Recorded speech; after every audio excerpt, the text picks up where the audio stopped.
The first shell fell just after dusk.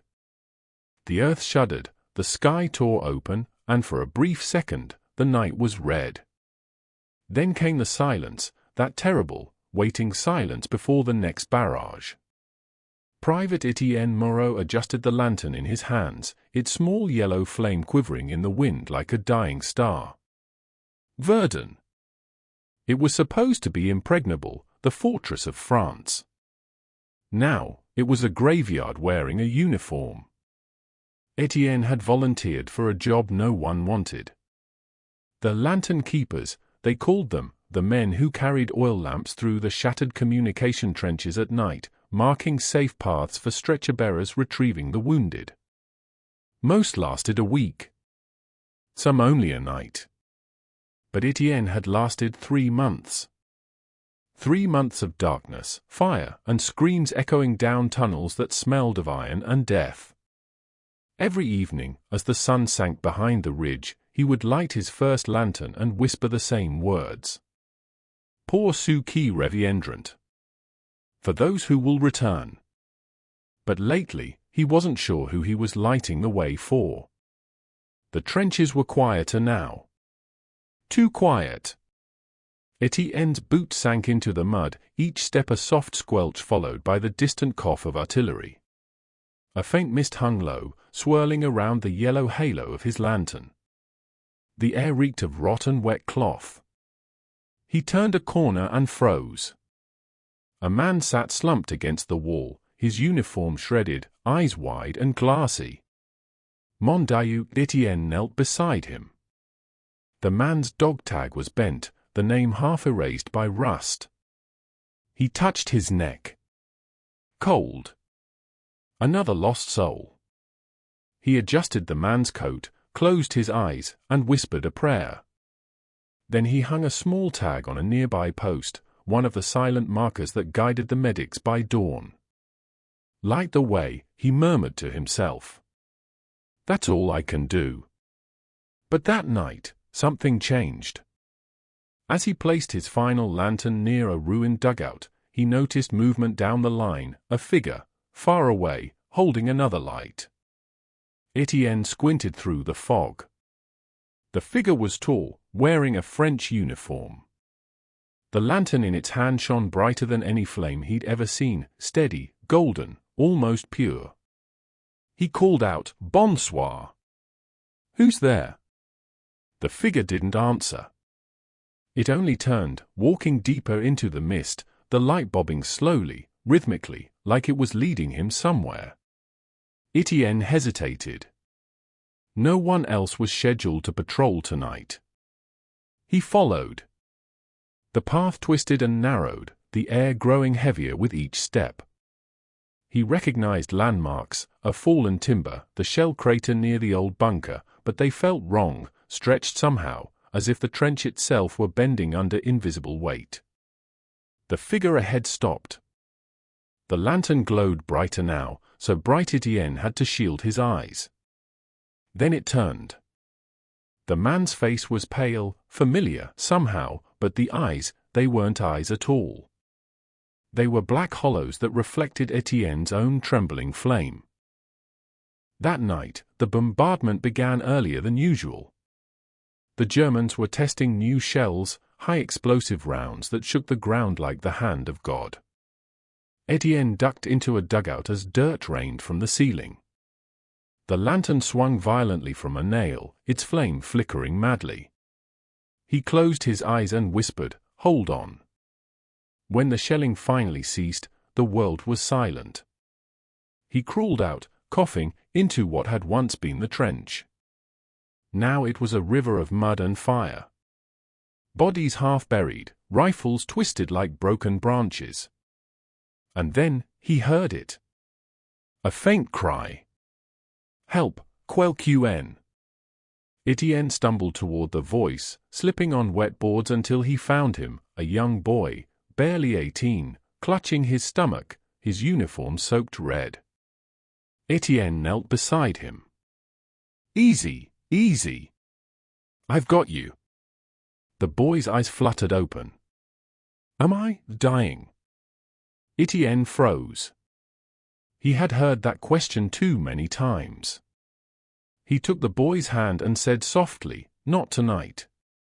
He tore his sleeve into bandages, pressed hard against the wound, and looked toward the black void of no man's land. There was no stretcher team. No medics. Just him and the dying boy. "Can you walk?" The boy shook his head weakly. Etienne looked at his lantern, its faint flame struggling to stay alive in the rain. He wrapped it in his coat and whispered, "Stay with me, son. Follow the light." He carried the boy through the trench, one arm around his shoulder, the other holding the lantern before them. The mud sucked at his boots, the fog swallowed their breaths. Each step felt heavier, as if unseen hands were dragging him backward. Almost there, Etienne panted. But when he looked up, he saw something that made him stop. Ahead, in the mist, the same golden light as before. Steady. Waiting. The boy whispered, "Who's that?" Etienne couldn't answer. He only felt that cold dread again. That strange pull. The figure ahead raised a hand, slow, beckoning. Etienne hesitated. Then he whispered, "Stay with me," and pressed on. The boy grew weaker. His grip loosened. "Please," Etienne whispered. "Don't go yet." The boy smiled faintly through the pain. "You remind me of my father." And then he went still. Etienne stopped walking. The fog closed in around them. He stared down at the boy's face, peaceful now, almost serene. He placed the lantern beside him, letting the flame burn softly over his body. Then, with trembling hands, he took the tag from around the boy's neck. A name, Henri Dufresne. He whispered it, committing it to memory. Because someone had to remember. Etienne walked on through the night, back toward his lines. The light he'd seen earlier had vanished, leaving only the dim glow of his last lantern. When he reached his dugout, dawn was breaking. The mist was silver, the horizon bruised purple and gold. He sat down and pulled out Lucille's letter. His hands were shaking. He read it again, tracing each word with his thumb. Then he took a pencil stub from his pocket and began to write beneath it the first words he'd written in months. "Lucille, if I do not come home, know that I have seen the light of men's souls. It burns even in the darkest places. Tell my mother I kept the promise, I fixed the clocks of the fallen." He folded the letter carefully, placed it with Henri's dog tag inside his pocket, and whispered a final prayer. That night, Etienne lit every lantern he had left, all 12. He placed them along the trench, one by one, each marking where a man had fallen, where a name deserved to be remembered. And as the flames flickered, they seemed to stretch into the mist, hundreds of tiny suns glowing in the darkness. Then, far in the distance, another light appeared, soft, golden, familiar. Etienne smiled. "Pour ceux qui reviendront," he whispered one last time. "For those who will return." He took his lantern and stepped into the fog. And was never seen again. The fog was thicker than before. It coiled around Etienne like smoke, swallowing the world one heartbeat at a time.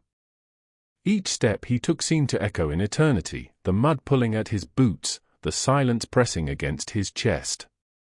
Somewhere far behind him, the last lantern flickered out, and the trench returned to darkness. Etienne didn't look back. He walked until he reached the lip of what had once been the front line, a jagged scar across the earth. Beyond it stretched no man's land, a vast wasteland of shell holes, broken wire, and shattered lives. He had crossed it many times before, but tonight, something felt different.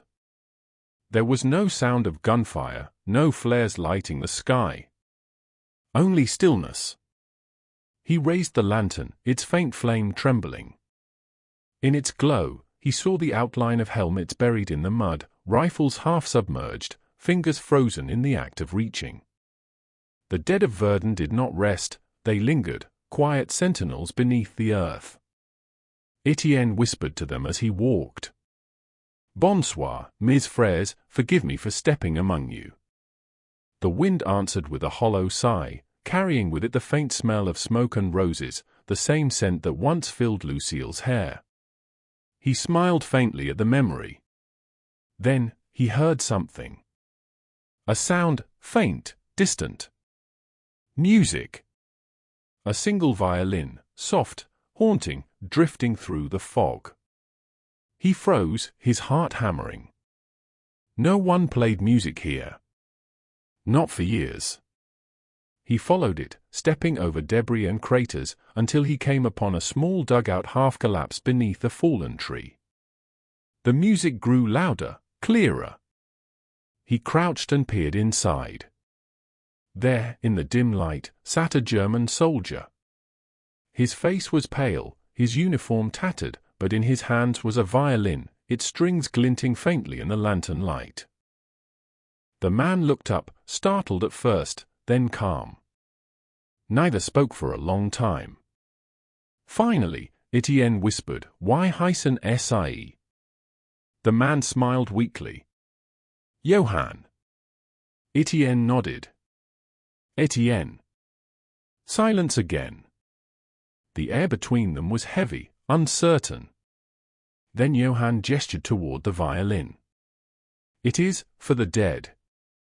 Etienne stepped closer, his eyes softening. "Play." Johann raised the bow and began once more. The melody was slow, mournful, weaving through the cold air like smoke from a dying fire. Etienne closed his eyes. The sound was beautiful, fragile, human. It didn't belong here, yet it filled the trenches with a strange kind of peace. When Johann finished, he lowered his head. "My brother, he was at Verdun too. I buried him not far from here." Etienne nodded slowly. "I lost mine in the first months."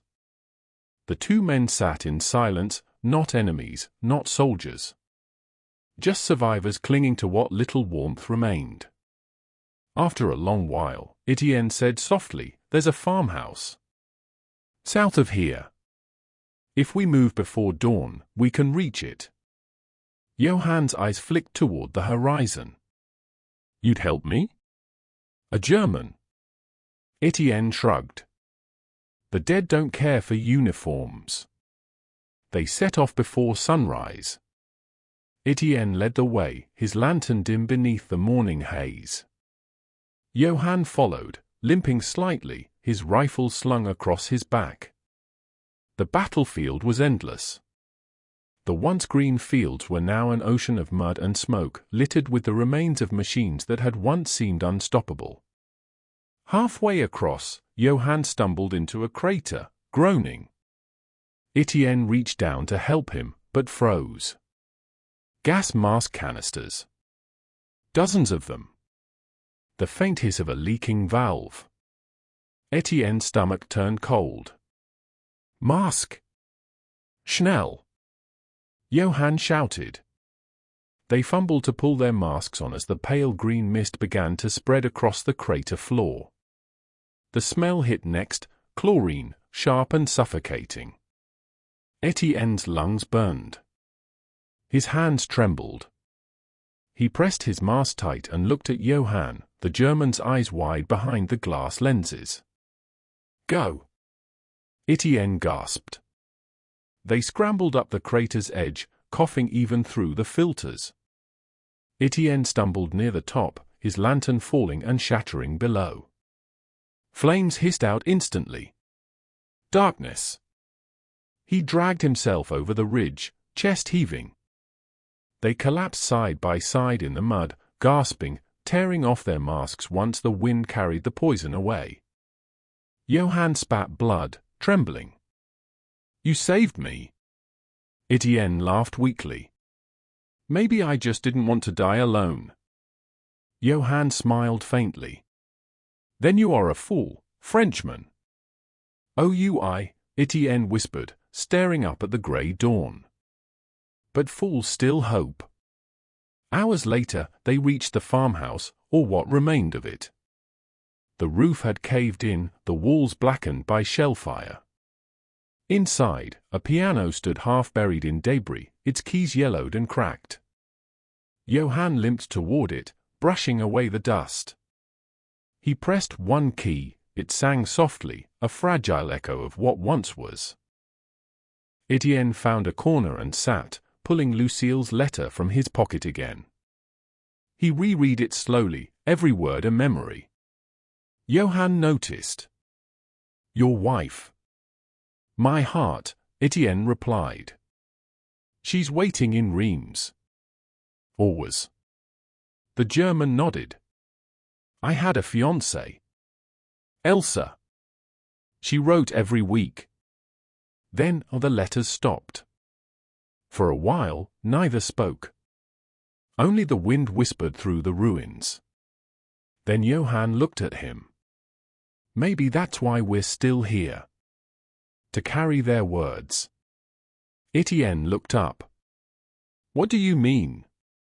"The world forgets men like us. But words, they last." Etienne nodded slowly. "Then let's leave some behind." He took his notebook from his coat, tore it in half, and handed one part to Johann. "Write something," he said. "For her?" Johann hesitated, then smiled faintly. "All right." They sat together for hours, writing in silence, two soldiers on opposite sides of a war that had devoured everything. When they finished, Johann folded his page and handed it over. "For her," he said. Etienne took it. "And yours, for Lucille." They exchanged letters, sealing them with mud. Then Etienne reached into his pocket and placed Unri's dog tag beside them. 3 lives. 3 promises. Bound by ink, blood, and silence. That night, they heard engines. A French patrol, coming closer. Etienne stood. "If they find you, they'll shoot you." Johann nodded. "I know. Go. Now." The German hesitated. "And you?" Etienne smiled sadly. "I'll tell them I buried another brother." Johann looked at him, then extended his hand. Etienne took it. Their grips were firm, their eyes tired. "Auf Wiedersehen, Etienne." "Adieu, Johann." Johann vanished into the mist, the sound of his footsteps fading. When the French soldiers arrived minutes later, they found Etienne sitting by the broken piano, lanterns burning low, a faint smile on his face. He held 3 letters in his hand. When asked what he was doing, he only said, "Finishing the song." Years later, when the war finally ended, Lucille received a small envelope. Inside were 3 things: Etienne's letter, a German's note, and a rusted dog tag. She read them all in silence, tears falling onto the paper. Then she placed them in a small wooden box on the mantel beside the old town clock, the one Etienne had promised to fix. And though the clock's hands never moved again. Every night, when the wind blew softly through the broken glass, it sounded faintly, like ticking. Like time remembering him.